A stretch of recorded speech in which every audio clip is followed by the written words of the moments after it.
ரத்தன் டாடா சொல்றாரு, என்கிட்ட ஒரு வெற்றிடம் இருந்துட்டே இருந்துச்சு, ஒரு எம்டி ஸ்பேஸ் என்கிட்ட இருந்துட்டே இருந்தது.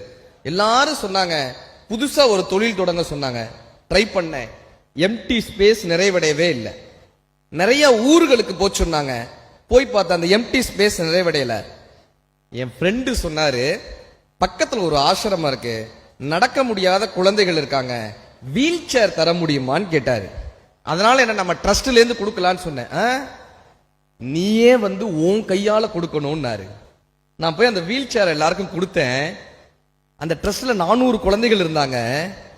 அங்க இருக்கிற குழந்தைகள் தான் அந்த வீல் சேர் கிடைச்ச உடனே பட்டாம்பூச்சிகள் மாதிரி இங்கேயும் அங்கேயும் பறந்தாங்க. அதுல ஒரு குழந்தை வந்து என் பேண்ட்டை பிடிச்சு இழுத்தா. என்னன்னு கேட்டேன். அங்கிள் அங்கிள் என் முகத்தை ஒரு 5 நிமிஷம் பாருங்களேன். 5 நிமிஷம் என் முகத்தை பாருங்களேன்.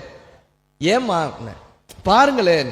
இவர் 5 நிமிஷம் முகத்தை பார்த்திருக்காரு. அந்த குழந்தை சொன்னாலாம், அங்கிள் நாளைக்கு நீங்களும் சொர்க்கத்துக்கு வருவீங்க, நானும் சொர்க்கத்துக்கு வருவேன், அப்போ உங்க முகம் மறந்துடக்கூடாது அங்கிள், அதுக்காக என்ன 5 நிமிஷம் பாருங்களேன்னு சொன்னேன். ரத்தன் டாடா சொல்கிறார், என்னிடம் இருந்த வெற்றிடம் எம்டி ஸ்பேஸ் அப்பொழுதுதான் நிறைவடைந்ததுன்னு. பணத்தினால் மட்டும் நமக்கு மகிழ்ச்சி வந்துருமானா வரவே வராது சார்.